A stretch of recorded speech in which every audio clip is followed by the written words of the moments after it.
राम राम राम राम राम राम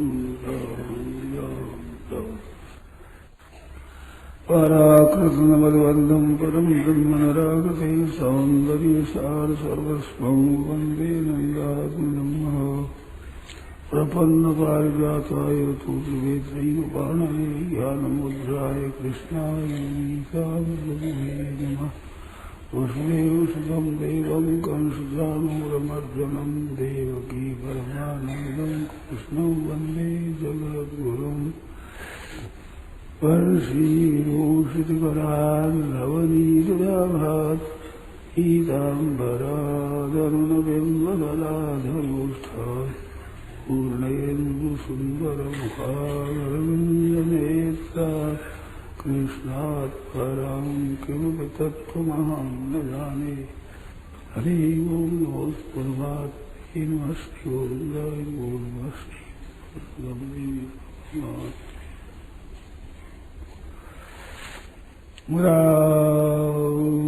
राम राम।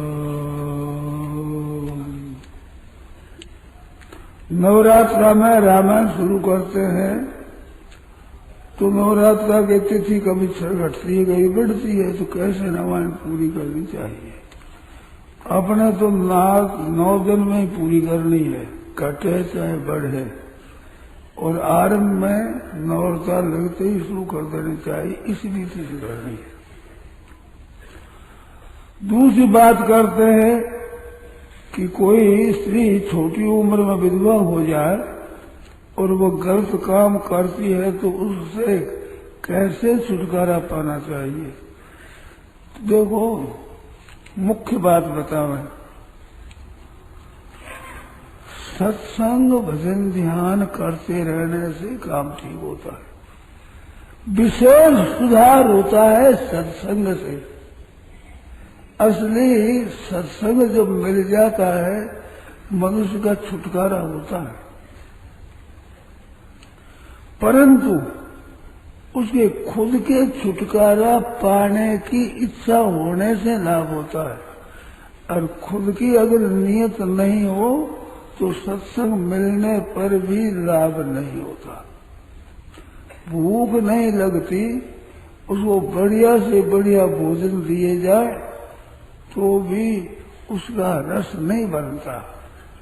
ऐसे सत्संग जिसकी अपने कल्याण की इच्छा नहीं है, अपने उद्धार की इच्छा नहीं है, ऐसे भाई हो चाहे बहना हो, वो खराब रास्ते पड़ जाती है तो वो छोड़ती नहीं। ये छूटना बड़ा मुश्किल होता है। और खुद का विचार हो जाए और सत्संग मिल जाए तो जरूर सुधार होता है, इसमें संदेह नहीं है। परंतु भीतर मेरा कल्याण हो जाए ये इच्छा जोरदार चाहिए। ये इच्छा जोरदार न होने से सत्संग अच्छी तो लगती है, सत्संग करते भी है, परंतु कुछ ये जो काम है ना, विधवा की बात बताई, ये काम बड़ा टेढ़ा है। अपनी असली परमात्म तत्व की प्राप्ति करना है, ये जोरदार लगन न लगने पर इसका सुधार होना कठिन है। पहले सुधार हो जाए तो हो जाए, खराब लत पड़ जाए पीछे उसका सुधरना बहुत खराब चीज है, बहुत मुश्किल चीज है। ऐसे सूरवीर बहुत कम होते हैं जो रास्ते पड़ कर खराब रास्ते में जा करके संभल करके ठीक रास्ते पर आ जाए, ऐसे कम होते हैं। भाइयों में बहनों में सब जगह ऐसी बात है।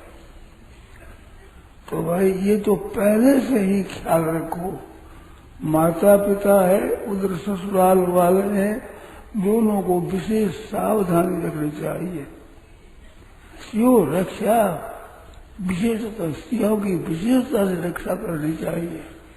बाल्यावस्था में माँ बाप करे, जवान अवस्था में पति करे और वृद्धावस्था में बेटा करे। ऐसी बात देखिए, मनु जी ने स्त्री को न स्वातंत्र में रहती, वो अकेली न फिरे, अपने मर्जी मुताबिक काम न करे तो उसका सुधार होता है। और खराब रास्ते पड़ जाती है और फिर वो स्वतंत्र हो जाती है, नहीं मान सकती। उसकी नियत बिना कितना ही आप प्रबंध करो, सुधार नहीं होता। ये बात हमने देखी है, हमने सुनी भी है और प्रत्यक्ष भी देखा है, नहीं होता सुधार। स्वयं के सुधार की इच्छा होने से ही सुधार होता है। जब तक स्वयं को ग्लानि नहीं होगी, सुधार नहीं होगा। ग्लानि नहीं हो तब तक सुधार नहीं होगा। इस वास्ते भाई बहनों से कहना है कि अच्छा विचार रखो, अपना विचार पक्का रखो, अपना ब्रह्मचर्य का पालन करो, पक्के रहो, तो ठीक होगा, नहीं तो दूसरा कोई कर नहीं सकता। सत्संग से सहायता बहुत मिलती है, बहुत मिलती है। हमारे पर तो एक बहुत विशेषता से असर है सत्संग का और सत्शास्त्रों का। अच्छे पुरुष अनुभवी मिल जाते हैं, उनके संग से बहुत लाभ होता है। थोड़ी इच्छा अपनी हो तो उनके संग से बड़ा सहारा मिलता है, बड़ी मदद मिलती है, बड़ा लाभ मिलता है। और ऐसे पुरुष अच्छे सच्चे ब्रह्मचारी, त्यागी, तपस्वी, उद्योगी, शास्त्र के विद्वान ऐसे पुरुष न मिले तो फिर ऐसे पुरुषों की पुस्तकों के पढ़ने से भी बड़ा लाभ होता है। पर मूल में अपने कल्याण की इच्छा वो होती है, उस पुस्तकों से बहुत लाभ होता है। हमें तो लाभ हुआ है भाई, सत्संग से लाभ हुआ है और पुस्तकों से बहुत लाभ हुआ है। और पुस्तकें मैं पढ़ता हूँ, अब भी पढ़ता हूँ। मेरी तो ऐसी लगन है कि अच्छे पुरुष हो, उनका संग होने से बहुत विशेष लाभ होता है। मैं तो यहाँ तक कह देता हूँ कि एक भजन ध्यान करके ऊंची स्थिति को प्राप्त होता है और एक सत्संग में जाकर के अच्छी स्थिति को प्राप्त होता है। तो अपने भजन ध्यान से जो बड़ा साधक बनता है वो अपने कमाकर धन से धनी बनता है।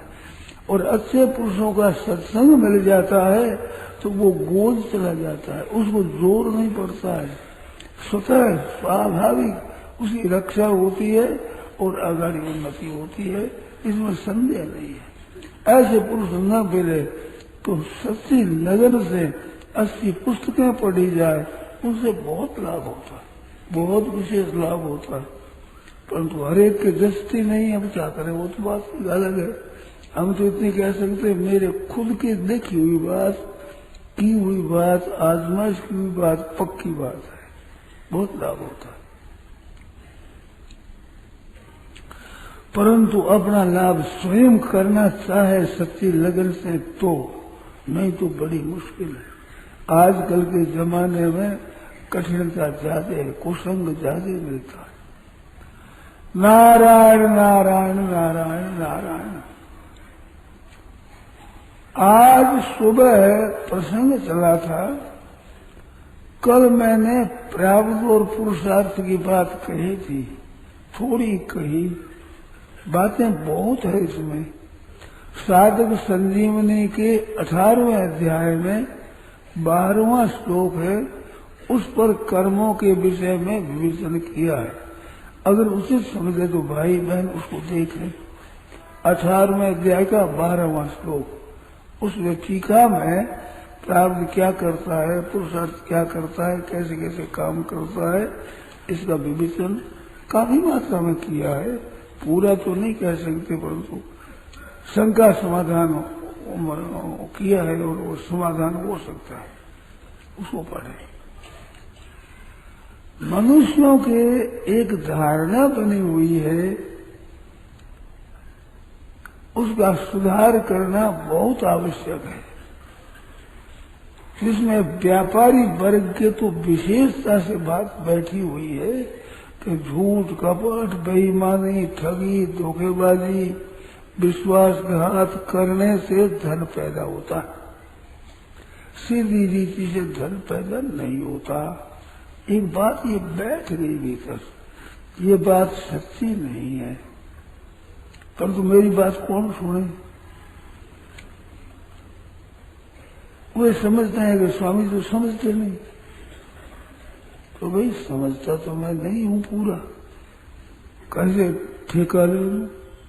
परंतु इस विषय का मेरे अध्ययन जरूर है, इस विषय की मैंने पढ़ाई की है, इस विषय में मैंने प्रश्नोत्तर किए हैं, अच्छे अच्छे वेद जानकारी में अच्छे जानकार संत महात्माओं से मैंने इस विषय में प्रश्नोत्तर किए हैं और इस विषय को मैंने जाना है और उसमें मेरी शौक है, रुचि है। धनाकृतिक जो प्राप्त होती है वस्तुएं, वो उसमें प्रारब्ध की प्रधानता है। 7 गुण में पुरुषार्थ है, प्रधानता प्रारब्ध की है। भाग्यम फल सर्वत्र न तो विद्या न तो पौरुषम, सब जगह भाग्य फलित तो होता है, पुरुषार्थ और विद्या इतना काम नहीं करती, ये सहारा रहती, परंतु मुख्य तो भाग्य होता है। भाग्य कहते हैं प्रारब्ध को, प्रारब्ध कहते हैं भाग्य को। जैसे लिखा है वैसे होगा, ये प्रारब्ध की बात है। प्रारब्ध के अनुसार हमारे को सुख सुविधा दुख सुविधा अधिक मिलती है। यहाँ जो हमारे अनुकूलता प्रतिकूलता आती है, हमारे अगाड़ी सामने परिस्थिति आती है, उसमें प्रायः प्रारब्ध का ही हाथ होता है, वर्तमान का बहुत कम प्रारब्ध का हाथ होता है। तो प्रारब्ध से धन मिलता है। इस विषय में भाई लोग थोड़ा ध्यान दे करके विषय समझें और फिर अपने शंका रह जाए तो फिर पूछे। इस विषय को ठीक जानना है ऐसा भाव रख करके और आप सुने बातें और उनको समझें और शंकाओं को नोट कर मौका मिलने पर पूछें। अब वो बात मैं शुरू करता हूं। हमारे पास क्या उपाय है और हम क्या चाहते हैं, दो चीज। हम चाहते क्या है और उस चाहना की पूर्ति के लिए उपाय क्या है, दो बात है। तो चाहना में हमारे 4 चीज होती है। एक तो धन चाहते हैं, एक सुख सुविधा भोग चाहते हैं, एक धर्म का अनुष्ठान करना चाहते हैं और एक हम अपना कल्याण करना चाहते हैं। इन चारों बातों के सिवाय कोई बात नहीं है। मान आदर सत्कार बढ़ाई ये सब इनके अंतर्गत आ जाते हैं, चारों बातों के भोगों के अंतर्गत आ जाते हैं। अब इसमें एक एक विषय बड़ा विचित्र विचित्र विषय है, परंतु संक्षेप में मैं बात कहता हूं।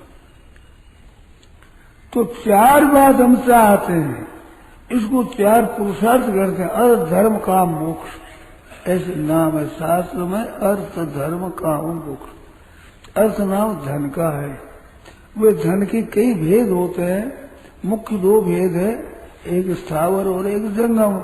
गाय भैंस भेड़ बकरी आदि ये जंगम धन है, रुपये पैसे सोना चांदी आदि की स्थावर धन है।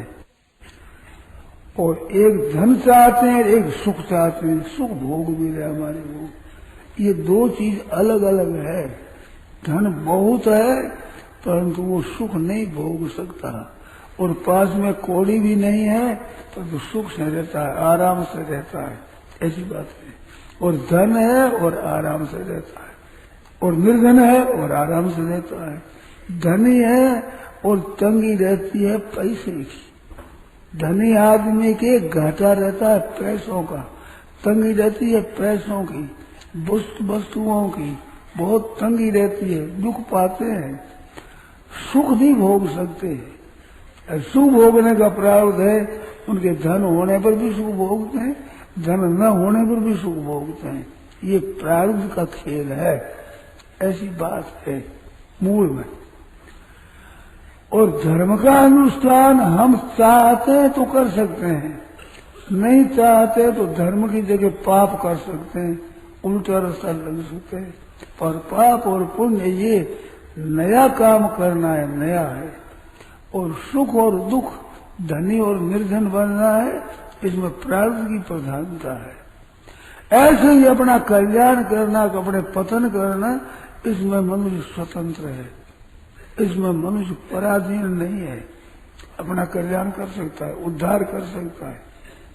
और इसमें मैंने कई बातें नए ढंग से पढ़ी है, सुनी है, विशेषता से।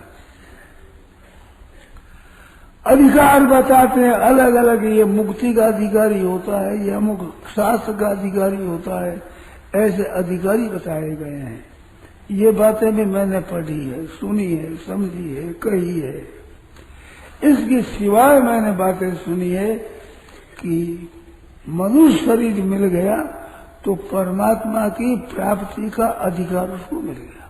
मनुष्य मात्र धर्मात्मा हो, पापात्मा हो, सुखी हो, दुखी हो, परिस्थिति अनुकूल हो, प्रतिकूल हो, हर एक अवस्था में परमात्मा की प्राप्ति वो कर सकता है, अपना कल्याण कर सकता है।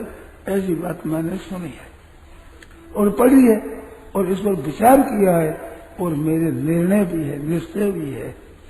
आप लोग पूछें तो मेरी परीक्षा भी दे सकते हैं, कहीं फेल हो जाओ तो कोई हर्ज नहीं है।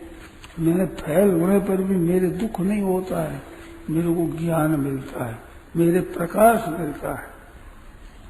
तो कल्याण की बात तो चार बात बताई। अर्थ में और भोग में तो प्रारब्ध की प्रधानता, और धर्म का अनुष्ठान और कल्याण करने में पुरुषार्थ की प्रधानता। इसे उल्टा धनी और निर्धन बनना है और भोगी और दरिद्री बनना है, दुखी बनना है और पाप करना है और पतन में जाना है, इसमें भी स्वतंत्र है। कल्याण भी कर सकते हैं, पाप भी कर सकते हैं, अन्याय नरकों में जा सकते हैं। धर्म का अनुष्ठान कर सकते हैं, पाप का अनुष्ठान भी कर सकते हैं। ये करने में स्वतंत्र है। इस वास्ते पाप करना नहीं चाहिए, शुभ काम करना चाहिए। इसमें अगर सहायक है तो सत्संग सहायक है। अच्छे काम में जाने में सत्संग बहुत लाभदायक है। हमारे तो कुछ बचपन से ये बात जची हुई है कि सत्संग से लाभ होता है, होता है तो हुआ है, मैंने देखा है। इस बात की जो मेरे संदेह नहीं है। अच्छा संग मिलना कठिन है, अच्छा संत अच्छे मिल जाए इसमें दुर्लभता है। मैंने भी इधर उधर भटका करके देखा है तो ये चीज बहुत दुर्लभ है। अच्छा संग अगर मिल जाए तो उसका उद्धार होना बहुत सुगम है, बहुत सरल है, सुगमता से हो जाता है। जैसे गोद डालने वाले को कोई पुरुषार्थ करना नहीं पड़ता, आप साफ धनी बन जाता है। ऐसे अच्छे महात्मा मिल जाए तो उसका साधन बहुत तेजी से बढ़ जाता है, बहुत अच्छा बन सकता है। खुद की नीयत तो चाहिए ही, तो नीयत चाहने पर भी उनका उद्धार सुधार बहुत सुगमता से हो जाता है। अच्छा सत्संग नारायण मिलना दुर्लभ होता है, सत्संग बड़ा दुर्लभ है। ये कथा बहुत सी सुनते हैं, व्याख्यान बहुत से सुनते हैं, बहुत सी बातें होती हैं, परंतु असली जीव का कल्याण कैसे हो, उद्धार कैसे हो, जल्दी उद्धार कैसे हो, ऐसी बातें ठीक बताने वाले बहुत कम आदमी हैं। व्याख्यान देने वालों का भी ऐसा भाव बहुत कम होता है कि सबका उद्धार हो जाए, इस रीति से वे कहे जाए कम कहते हैं। धन के लिए, संपत्ति के लिए, मान के लिए, बढ़ाई के लिए, वाह वाह के लिए और कहा करते हैं। और ये मान बढ़ाई आदि की ये भोग बड़ा विचित्र है। त्याग में तो कनक कामने का त्याग भीतर से, ये त्याग कठिन है। पुरुषों के लिए स्त्री, स्त्री के लिए पुरुष, इसका त्याग भीतर से बहुत कठिन है। रुपये पैसों का त्याग उतना कठिन नहीं है, दोनों ही कठिन है। कनक कामनी माधुरी से मिलना कैसे हो, सबल बैरी बसे घट भीतर, कनक कामनी दोय। माधव जी से मिलना कैसे हुए। तो ये दो वैरी है, जिसमें भी पुरुष के लिए स्त्री, स्त्री के लिए पुरुष, इसका त्याग करना, भीतर से त्याग करना कठिन है, बहुत कठिन है। परंतु विचार कर ले तो कोई बड़ी बात नहीं है। हमारी बहनों तो पक्का विचार करे तो बहुत जल्दी ये कर सकती है उद्धार। बहनों माताओं में पुरुषों की अपेक्षा विशेष सूरवीरता है, पर वो काम में लावे तब, नहीं तो नहीं है। ऐसी बात है, कई बात मेरी देखी हुई वो बताता हूं मैं, केवल पुस्तकों की नहीं है। तो अर्थ और धर्म है, अर्थ और भोग है, ये में पुरुषार्थ की प्रधानता है, मिलता है प्रारब्ध से, पुरुषार्थ नहीं है, पुरुषार्थ साथ है। मान बढ़ाई की दुर्लभता है, मान बढ़ाई की बहुत दुर्लभता है। बढ़ाई का त्याग कर देना, मान का त्याग कर देना, इनमें दोनों में कठिन। बढ़ाई का त्याग और मुश्किल होता है। मान तो चाहते हैं जीते जी, बढ़ाई जीते जी चाहते हैं, मरने के बाद भी बढ़ाई चाहते हैं। ऐसा काम कर जाए, ऐसी पुस्तकें लिख जाए, इतना स्मारक बना जाए, इसलिए हमारे बढ़ाई रह जाए, नाम हमारा रह जाए, लोग याद करें। मारवाड़ी कहा था गीतड़ा और भींतड़ा, कहा तो पुस्तक बनाओ, नहीं तो मकान बनाओ, जिससे तुम्हारा नाम होगा, लोग याद करेंगे। ये गीतड़ा और भींतड़ा वो है, इससे मान बढ़ाई हो जाए, बढ़ाई। तो बढ़ाई इतनी गहरी है कि मरने के बाद भी चाहते हैं कि हमारा लोग जस गावे, कीर्तन करे, लोग हमारे नाम को समझे, हमारा नाम अमर रह जाए, सीख हो जाए। ऐसे शास्त्रों में बातें ऐसी आती है, नाम जब तक संसार में प्रसिद्ध रहता है तब तक वो स्वर्ग में रहता है, ऐसी बात आई। हम तो इसको ज्यादा नहीं मानते हैं, मान बढ़ाई हो जाए। अब नाम तो रावण का भी हो गया, हिरण्याक्ष का हुआ, नरकशिपु का भी हुआ, महान महान दुष्टों का भी हो जाता है, तो उसमें थोड़े स्वर्ग में चले जाते हैं। पर तो पुस्तकों में आता अच्छी महिमा होती है, वो रहती है तो स्वर्ग में जाता है, ऐसी बात आती है। मतलब अच्छा काम करते हैं, अच्छा नाम रहता है तो स्वर्ग में जाएगा ही, इसमें कहना ही क्या है। पर नाम गिरी से जाते हैं, ऐसी शास्त्र में बात आती है, हमारे तो कम जचती है। कई पुस्तकों में ऐसी बातें विशेष विशेष आती है, हमने देखा है, सुना है, संतों के प्रश्नोत्तर किया है, उनसे हमारे बातें बहुत सच्ची जच्ची हुई बातें कही है, निसार ठीक ठीक तरह से निर्णय किया हुआ है। इस वास्ते संदेह बहुत कम होता है, नहीं होता है संदेह उसमें, क्योंकि मैंने वर्षों से इसमें मेहनत की है, पुस्तक भी पढ़ी है, संतों से मिला हूँ, प्रश्नोत्तर भी किए हैं, और जिज्ञासा रही है, और फिर जिज्ञासा है अब भी कि जीव का कल्याण जल्दी और सुगमता से कैसे हो, ये मेरे धुन जची हुई है एक। इस वास्ते मैं इस विषय में अगाड़ी बढ़ रहा हूँ, सुन रहा हूँ, समझ रहा हूँ, पढ़ रहा हूँ, समझ रहा हूँ, विचार कर रहा हूँ। तो कल्याण की इच्छा हो जाए तो मनुष्य मात्र का कल्याण हो सकता, ये बात कहता हूँ। ये हर एक जगह बात नहीं आती है, बहुत कम जगह पढ़ने में सुनने में आती है कि हर एक आदमी का कल्याण हो सकता है। पुण्यात्मा हो, भजन ध्यान करे, उसका हो सकता है, और दुष्ट आत्मा है उसका नहीं हो सकता। परंतु इतिहासों से और शास्त्रों से मालूम है, पापी से पापी, दुराचारी से दुराचारी को तत्व ज्ञान हो सकता है, दुराचारी से दुराचारी भगवान का भक्त बन सकता है, उसका पक्का विचार हो जाए तो कोई मना करने वाला नहीं है।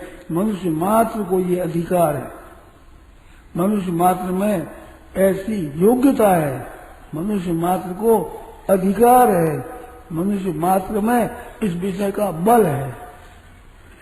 ध्यान दिया ना, अधिकार है, योग्यता है, और उसमें ये बल है।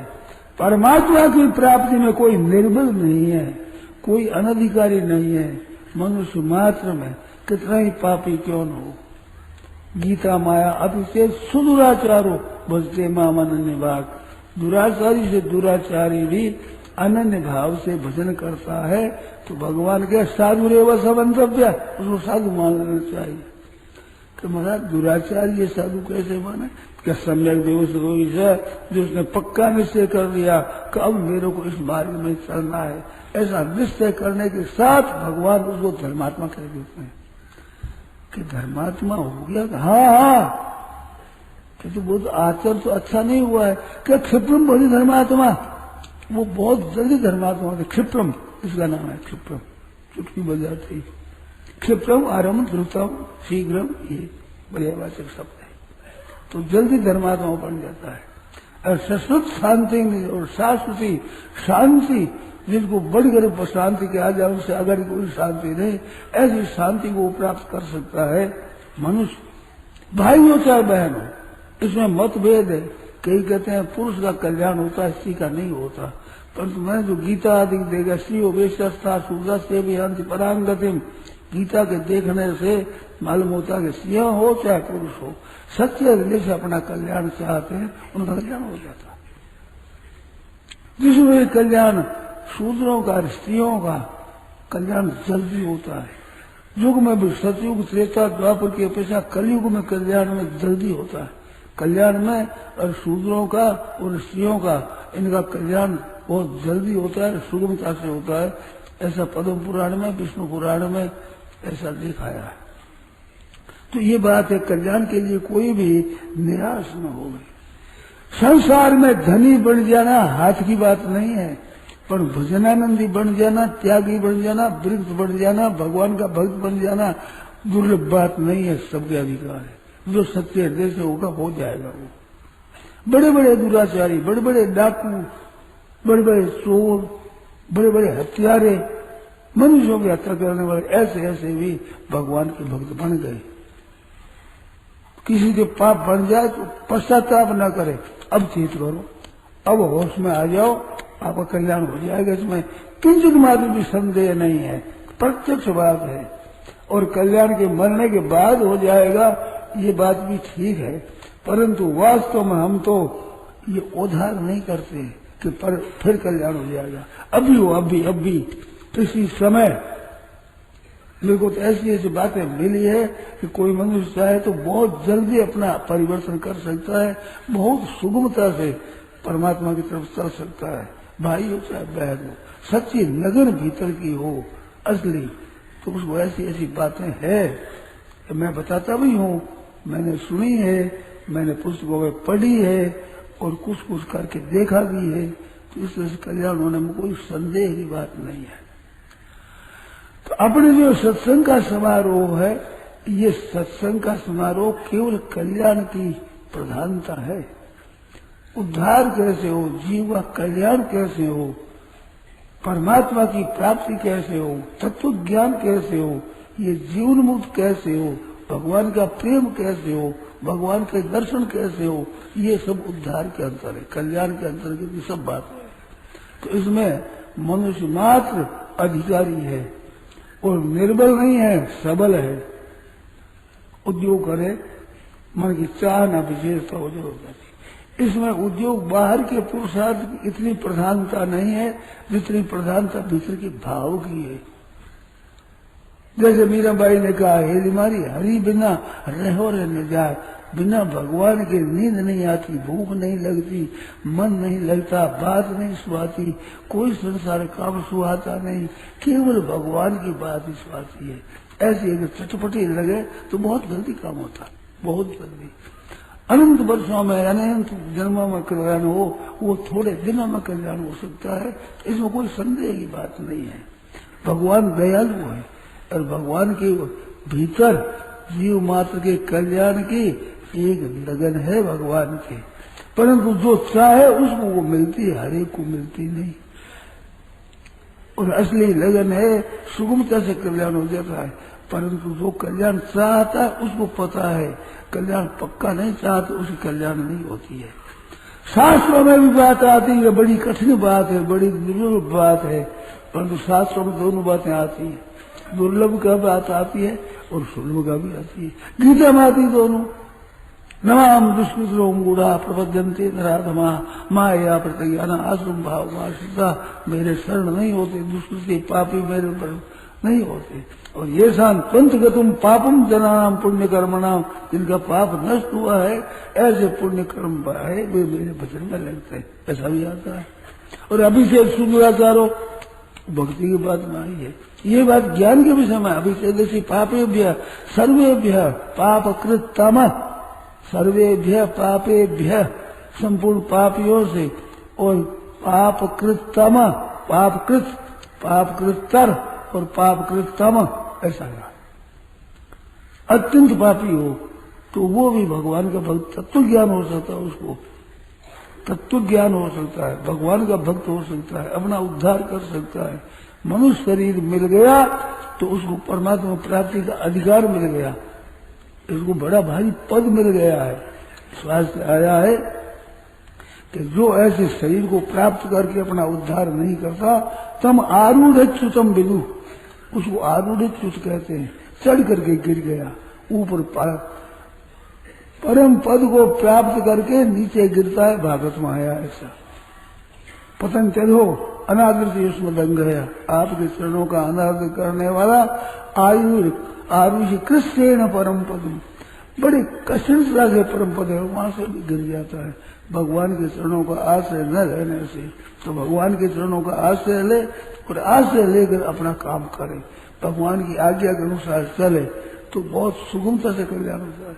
कृपा का भरोसा रखे अपनी जान में, जिसको पाप समझते हैं, अन्याय समझते हैं, शास्त्र की दृष्टि से और लौकिक दृष्टि से, उन कामों को छोड़ दे।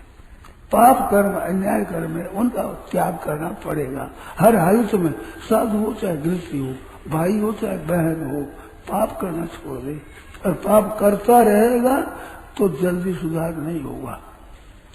एक मार्मिक बात बताऊं कि थोड़ा साधन भी करते हैं, थोड़ा भजन ध्यान भी करते हैं और थोड़ा पाप भी कर लेते हैं, तो पाप का अंश थोड़ा भी रहेगा तो वो कल्याण बाधक हो जाएगा।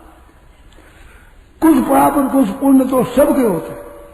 कोई ऐसा आदमी कसाई भी नहीं मिलेगा, बड़ा भारी कसाई, जानवरों को मारने वाला भी नहीं मिलेगा कि जिसमें पाप ही पाप और पुण्य न हो, ऐसा नहीं मिलेगा।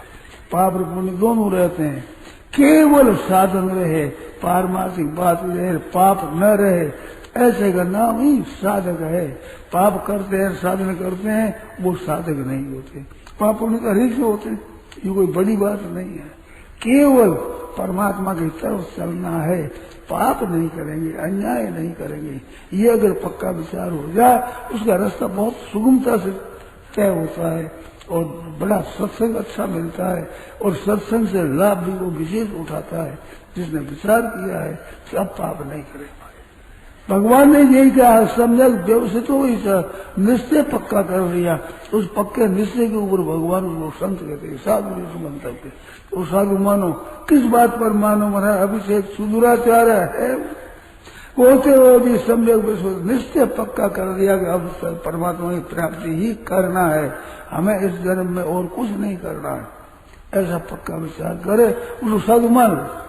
अभी साधु नहीं है, आचरण भी पूरे सुधरे नहीं है, परंतु विचार पक्का है तो कोई विक्रम कथन धुनोद सर्वम सन्निवेशता, भगवान के चरणों का आश्रय रखता है और पाप करना चाहता नहीं, नियत नहीं है। किसी कारण से, कुसंग के कारण से, पूर्व की आदत के कारण से कोई विक्रम हो जाए तो धुनोद सर्वम, भगवान हृदय में विराजमान है, वो सब पापों को दूर कर देते हैं, सुगमता से उसका कल्याण हो जाता है। हृदय की चाहना चाहिए, उद्देश्य लक्ष्य अपना परमात्मा की प्राप्ति का हो, तो लक्ष्य हो जाने पर जिज्ञासा भी योग से शब्द ब्रह्मादि वर्तते, परमात्मा तत्व का जिज्ञास हो जाता तो भी शब्दों को, शब्द ब्रह्म जो वेद है उसको अतिक्रमण कर जाता है। वेदों में कहे हुए जितने सकाम कर्म है और उनके बड़े बड़े ऊंचे ऊंचे ब्रह्म पद तक की प्राप्ति, ब्रह्म लोक तक की प्राप्ति जाते हैं, ऐसे ऐसे बातों से भी वो ऊंचा उठ जाता है। आ ब्रह्म भुवना लोका पुनरावर्तिना, ब्रह्म लोक तक के लौट करके आते हैं। माम कौन के पुनर्जन्म न विद्यते, भगवान के शरण होने पर पुनर्जन्म नहीं होता। तो बड़े बड़े लोग हैं, ब्रह्म लोग आदि हैं, उनके अधिकारी होने पर कल्याण नहीं होता। और सच्ची लालसा हो जाए कल्याण की तो मामूली आदि का कल्याण हो जाता है। पढ़े बिना, बिना पढ़े, बिना योग्यता के, बिना अच्छे आचरण वाले ऐसे कि भी लगन लग जाए भगवान की, तो भगवान की प्राप्ति हो जाती है। ये भगवान भाव देखते हैं, पहले के आचरण भगवान को याद नहीं रहे। रहते ने प्रभु जित चूक किए की कर तो सुर तो सोवार ये की, पहले कितनी चूक करी है, गलती करी है, तो भगवान को याद ही नहीं रहती। कब कि उसका जब भाव शुद्ध हो जाएगा, महाराज हो गया, अब नहीं करूंगा, अब नहीं करूंगा, ऐसा पक्का विचार होते, भगवान की दया होती है, सब पापों कर्मों को सब स्थगित कर देते हैं कि इसका दंड मत दो, इसको नरकों में मत भेजो, 84 लाख से मत भेजो, क्योंकि नियत है मेरी प्राप्ति करने की। इस बात से भगवान छूट करा देते हैं और बहुत जल्दी से जल्दी उसका कल्याण हो जाता है। ये भगवान की कृपा से, इसमें संदेह नहीं। परंतु लगन अपनी खुद की चाहिए, खुद की लगन के लिए नहीं होता। सत्संग के द्वारा बड़ा बल मिलता है, पर बल मिलता उसी को जिसके भीतर में लगन होती है। वर्षा बरसती है, जमीन भी अच्छी है, परंतु वर्षा बरस में बीज जैसा होता है वैसा ही पौधा होता है। आम के वर्षा बरसने से आम के फल लगते मीठे, और बबूल के लंबी लंबी सूढ़ें लगती है। जमीन अच्छी होती, लंबी सूढ़ होती है, वो होता है जिसको जमीन मदद कर देती है, खाद मदद कर देती है, वर्षा मदद कर देती है, परंतु बीज जैसा हो वैसा वो बनेगा। ऐसे हृदय की लालसा जैसी होगी उसी अनुसार होगा। वो लालसा अगर परमात्मा की प्राप्ति की है तो सुगमता से कल्याण हो जाएगा। अब पीछे उसी विषय पर आ जाता हूँ कि 4 चीज हम चाहते हैं, अर्थ धर्म काम मोक्ष। उपाय हमारे पास 2 है, एक है प्रारब्ध और एक है पुरुषार्थ। पुराने किए हुए कर्मों का जो फल मिलता है, उस फल देने के उन्मुख हुए कर्म विभाग का नाम है प्रारब्ध। अनंत जन्मों के कर्म हमारे संचित पड़े हुए हैं, उन संचित में से जितने फल भोगने के लिए प्रस्तुत कर दिए जाते कर्म, उस कर्म विभाग का नाम है प्रारब्ध। उसका फल मिलेगा, अनुकूलता प्रतिकूलता। ये तो कर्मों की बात है। तो कल मैंने एक बात कही थी, इसी सिवाय एक बात और है, वो फिर आज कह देता हूँ। वो क्या है कि अनुकूलता प्रतिकूलता तो पूर्व कर्मों का फल है, परंतु सजग साधक प्रतिकूल से प्रतिकूल परिस्थिति को भी साधन सामग्री मानना चाहिए। अनुकूल से अनुकूल सामग्री और साधन सामग्री मानना चाहिए। मनुष्य मिल गया, अब वो अनुकूलता मिली है तो ये साधन सामग्री है, और बड़ी प्रतिकूलता है, भाई बंधु कुटुंबी स्त्री पुत्र परिवार प्रतिकूल हमारे चलते हैं, तो प्रतिकूल चलते हैं तो मुक्ति में तो बड़ी सहायता करने वाले हैं। ये घर वाले जितने के अनुकूल ज्यादा होते हैं तो उसमें बाधा लगती है। साधु हो गए, इनके बाबूजी महाराज महाराज के लंबे लंबे हाथ जोड़े, वहां से डरना चाहिए। ये खतरे की चीज है, डेंजर है, खतरे की, यहाँ खतरा है भाई, सावधान रहो। ऐसे ही कुटुंबी सब अनुकूल है, बेटा पोता सब आजीविका अनुकूल है, तो वहां डरना चाहिए, सावधान विशेष रहो, नहीं तो ये डबोएंगे कहीं कहीं, ये धोखा देंगे। और अनुकूल नहीं है तो भगवान की कृपा माननी चाहिए। कहते हैं आजकल के छोरा कहना नहीं मानते, तो छोरों ने बड़ी भारी कृपा कर दी है, भगवान की आप पर कृपा हो गई है, परिवार में आप वाले सन आपके सहायक नहीं बनते, सेवक नहीं बनते हैं, ये भगवान की कृपा है। नहीं तो फंस जाओगे महाराज, बड़ी मुश्किल हो जाएगी। अच्छे अच्छे साधु ये सेवा करने वाले वापसी महाराज महाराज महाराज करने वालों के फंदे में फंस जाते हैं, निकलना मुश्किल हो जाता है। सेवा करने वालों से बचना मुश्किल है, और जो द्वेष करते हैं, आपको दुख देते हैं, कष्ट देते हैं, वे तो बड़ी भारी कृपा करते हैं, पुराने पाप को नष्ट कर देते और नया फंसने नहीं देते। वे बड़े सहायक है, बहुत ही सहायक है, परंतु ये बात समझ में नहीं आती। हम चाहते हैं सुख, यही गलती होती है, जो सुख चाहते हैं, सुख सुविधा नहीं चाहे हम तो भगवान को परमात्मा को चाहते हैं। ये अगर हम सुधार कर ले तो दुख देने वाले हमारे बड़ी सहायता करने वाले होते हैं, बड़ी रक्षा करने वाले होते हैं, हमारा कल्याण करने में बड़े सहायक होते हैं। ये जितने अपने सेवक होते हैं अच्छे, ये फायदेमंद नहीं है। हम लोग साधु है वो चाहते हैं कि आदर करे, सत्कार करे, दान पुण्य करे, हमारा सुख पहुंचा, लगता अच्छा है परंतु है खतरा। इसमें कल्याण होने में बड़ी बाधा लगती है। ये अनुकूल है, जितना बाधा देते हैं उतने प्रतिकूल बाधा नहीं देते। हमारे भय रखने वाले, दुख देने वाले हमारे कल्याण में बाधा नहीं करते, कल्याण में सहायक होते हैं, सहायता करने वाले होते हैं। इस वास्ते अनुकूल प्रतिकूल सामग्री जो हमारे को मिलती है ये केवल परमात्मा प्राप्ति के साधन सामग्री है, उस प्राप्ति के लिए साधन सामग्री है ये, इससे हमारा कल्याण होगा, ऐसा विचार करेंगे प्राण सब। तो धन की प्राप्ति में और भोगों की प्राप्ति में प्राप्ति की प्रधानता मानी। क्यों मानी है? कि प्रत्यक्ष बात है। आप इतने बैठे हो, इनमें भाई बहनों में कोई इसको पूछे कि किसी के नियम है कि इतना रुपया रोजाना कमाएंगे, रुपया 2 रुपया 8 आना 4 भी कोई विचार कर ले कि 4 आना तो रोजाना पैदा कर ही लेना है, ऐसा नियम क्यों नहीं लेते? 5 रुपयों नियम, 10 रुपयों का, 20 रुपयों का नियम ले लो कि रोजाना 20 रुपया पैदा करेंगे। कहते हाथ की बात नहीं, यही तो हम कहते हैं धन की प्राप्ति में हाथ की बात नहीं है। कोई नियम दिलाता नहीं, कोई नियम लेता भी नहीं कितना धन कमाएंगे। ऐसा भोग भोगने के लिए भी कोई कहे हम तो ऐसा भोग भोगेंगे, इसमें हाथ की बात नहीं, बीमारी हो जाएगी, क्या करोगे आप? नहीं भोग सकते। तो भोगों के भोगने में और धन के संग्रह में पुरुषार्थी अभी वर्तमान की प्रधानता नहीं है, इसमें प्रारब्ध की प्रधानता है। एक लड़के ने कहा कि मेरे पिताजी के तो ऐसा स्वभाव था, घी में रोटी चूर करके दूध लेकर भीतर में वो खाया करते, मेरे शौक थे।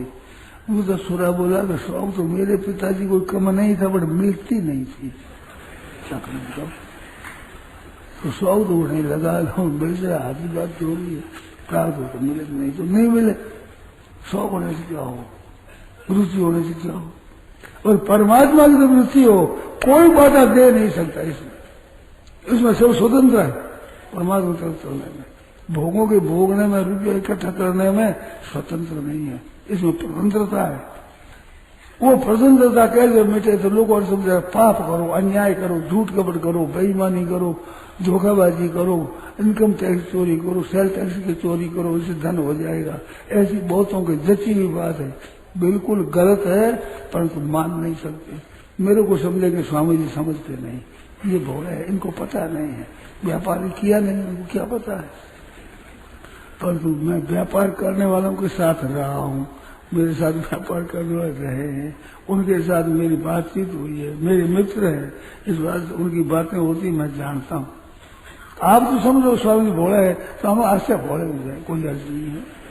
और भोले होते हुए भी मेरे ये दृष्टि नहीं है कि झूठ कपट बेईमानी से धन पैदा हो जाएगा। तो चारों बातें देखी है, झूठ कपट बेईमानी करते हैं धनी बन गए, और झूठ कपट करने में कोई कमी नहीं रखते, मन नहीं कटिपट नहीं पेट आगाए, लज्जा निवारण करने के तो पूरा कपड़ा नहीं, एक पेट भरने के लिए पूरा अन्न नहीं। और पाप कर ऋषिवा से जाए, रात दिन पाप करते हैं, अन्याय करते हैं, जानवरों को मारते हैं, हिंसा करते हैं, झूठ कपट करते हैं, ठगी करते हैं, धोखेबाजी करते हैं, चोरी करते हैं, डाका डालते हैं, परंतु काम चलता नहीं, बड़ी मुश्किल होती है। इस वास्ते अभी का कर्म है ये उन्हें फल नहीं, उन्हें प्रारब्ध की प्रधानता है। और परमात्मा की तरफ चलो तो सब माफ हो जाता है। भगवान उनके लिए बहुत कृपा करते हैं, उनकी सुविधा मिलती है, सत्संग मिलता है, अच्छे संतों से मिलान करा देते हैं भगवान। आजकल के जमाने में अच्छी बात मिलना कठिन होता है, परंतु जिसकी सच्ची लगन होती है भगवान कृपा करते हैं, उनको संत महात्माओं के दर्शन हो जाते हैं, उनका सत्संग मिल जाता है, सहायता मिल जाती है, वो स्वास्थ्य चाहते हैं तो उनकी बड़ी भारी मदद मिलती है। ऐसी बात होती है, करते हैं भगवान। परम दयालु है परमात्मा, रहती है प्रभु जी चौकी की याद नहीं रहती, भगवान के रहते भी पापा करता है, याद नहीं रहती। और थोड़ा सा सद्भाव होता है, बड़ा आदर करते हैं भगवान, विशेष महत्व देते हैं। इस बार जीव के कल्याण करने में भगवान की कृपा का सहारा लेकर आप साधन करो। जरा मरण मोक्ष आय माम आश्रित यतन, प्रभु के चरणों का आश्रय लेकर यतन करो, देखो आपकी कितनी सफलता होती है, कितनी विचित्रता होती है, बड़ी अलौकिक विचित्रता उनके सामने आती है। सच्चे हृदय से चलने वालों की विचित्र बातें मैंने सुनी है, देखो में देखी है। आजकल के जमाने में ऐसे भाई बहन हुए हैं। मथुरा में रहने वाली एक स्त्री थी, विधवा हो गई, सुंदर बहुत थी, तो उसके पीछे कई लोग पड़ गए। उसने तपा करके लोहा यहाँ सब जगह लगा दिया, रूप कुरूप हो गया। जान करके कि मेरा रूप सुंदर है, इस बात से करे। ऐसे जिनकी सच्ची लगन होती है महाराज, वो उपाय सोच लेता है, न करने लायक काम कर बैठता। बिल्लु मंगल थे, वेश्या में आसक्त थे, उनके भी लगन लगी, तो महाराज वेश्या का संग छोड़ दिया और फिर गए अगारी। अगारी गए तो एक सुंदर स्त्री मिल गई, वो जल भर करके अपने घर जा रही थी, बहुत सुंदर देखी, उनका मन खिंच गया। पहले भी ऐसे रहे, बेशगा भी रहे, मन लग गया, तो उसे पीछे पीछे हो गए, पीछे पीछे हो गए। जब छोड़ कर और बेशा को छोड़ करके तब भी बात करता हूं, वो घर के भीतर चली गई। उसने भीतर जाकर के कपाट बंद कर दिया। उसने समझ लिया कि उसकी नीयत खराब है। भीतर गई, बात नहीं, क्या बात है? पति ने पूछा तो कह दी बात, ऐसे महाराज है। ऐसी बात है? तो वो पति गया बाहर, जाकर उन्हें पूछे क्या बात है? कि भैया ये तेरी स्त्री का, हाँ मेरे मन में आती है, देखो इसको, मैं देखना चाहता हूं। ऐसा मैं दिल देख करके नेत्रों से ठीक तरह से देख लूं, इतनी मेरे बहुत मन में है। और हो न हो वो परवाह नहीं करता, मैं देखने की मन में मेरे बहुत है। गया अपनी स्त्री को कहा कि चल बाहर। बिचारी भिक्षु गए, कहता मैं देखना चाहता हूँ। तेरे क्या बिगड़ता है? मैं कहता हूँ चलो। बड़ी पतिव्रता अच्छी थी, परंतु पति ने कहा कि चलो मेरे साथ। चली गई, बात रह यार ये सब देख लो। खूब देखा, अच्छी तरह से देखा, मन में ग्लानि आई, स्त्री को छोड़ दिया। चिंतामणि बेश्या थी, उसको मैंने छोड़ दिया, अब इसमें आकर फंस गया। दुख हुआ मन में। तो पास में था एक वृक्ष बेल का, बेल के पत्ते होते हैं, उनमें कांटे होते हैं, गांठदार, बड़े खराब। बेल के गांठे तोड़ के दो मारी आंखों में, आंखें फूट गई, अब खून बहने लग गया। वो बेचारा करे कहीं करते, क्या करते हो, क्या करते हो, कि क्या क्या कर दिया। आंखों ने आज धोखा दिया। सब छोड़कर, बेशक को छोड़कर मैं भजन ध्यान में लगा, परंतु मेरे सुंदर रूप दिख गया। इस बात से मेरी दशा ये हुई, अब इन आंखों से देखना नहीं है। खून बह रहा है, आंसू बह रहे हैं, चल दिए वहां से भगवान का कीर्तन करते हुए अगाड़ी चले गए।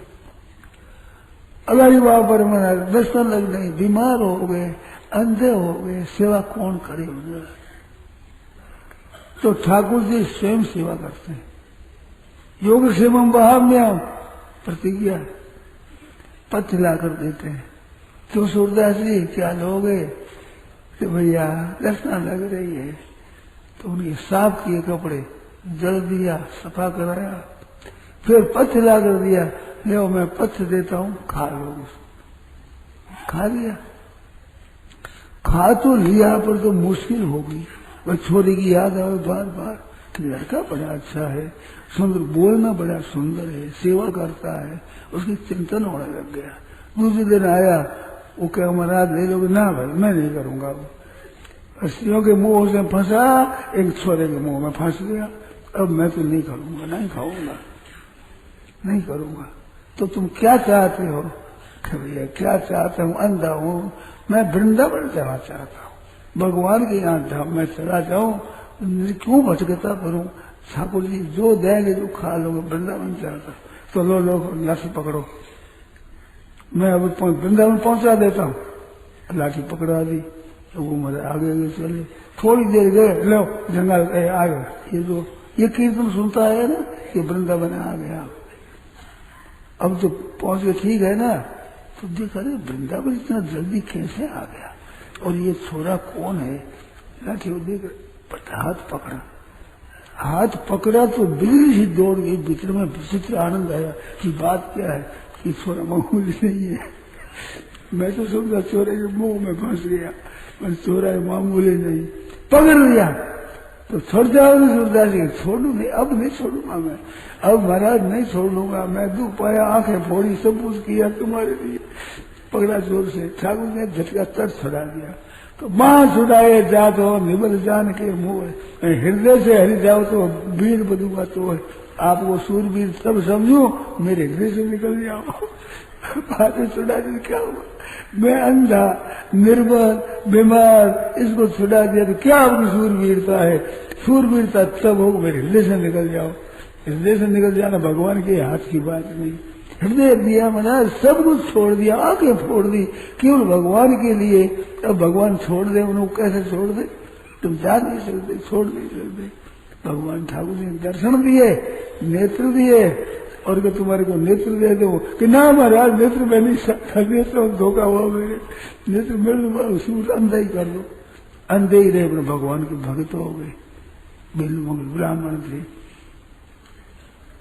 बड़ी सुंदर कविता करी है उन्होंने, बड़ा अच्छा लिखा है। ऐसे महाराज भी बड़े विद्वान थे वो, तो भगवान ही वो रक्षा करते हैं। परंतु जो चाहते हैं रक्षा, वे कहीं धोखा हो जाए तो उसे सावधान हो जाते हैं। ये स्त्री और पुरुष दो का उदाहरण मैंने दिया। ऐसे महाराज जो सावधान होते हैं वो सावधान हो जाते हैं और पक्के रहते हैं, फिर धोखे में नहीं जाते। ऐसी बात है। तो परमात्मा की प्राप्ति के लिए सबको अधिकार है, सभी परमात्मा को प्राप्त कर सकते हैं। ऐसी मेरी बात है। तो इस विषय को तो भाई फिर याद ना हो तो फिर कहेंगे भाई थोड़ा सा कहा है, क्या कहा, समय इधर हो गया। नारायण नारायण नारायण नारायण नारायण राम। यह प्रवचन परम श्रद्धेय स्वामी जी श्री रामसुदास जी महाराज द्वारा मार्ग शुक्ल नवमी विक्रम संवत 2047 श्री कृष्ण संवत 5216 तदनुसार दिनांक 26 नवंबर 1990 को प्रातः करीब 8 बजे मोहन बागान ग्राउंड सत्संग वाटिका कलकत्ता में हुआ। राम।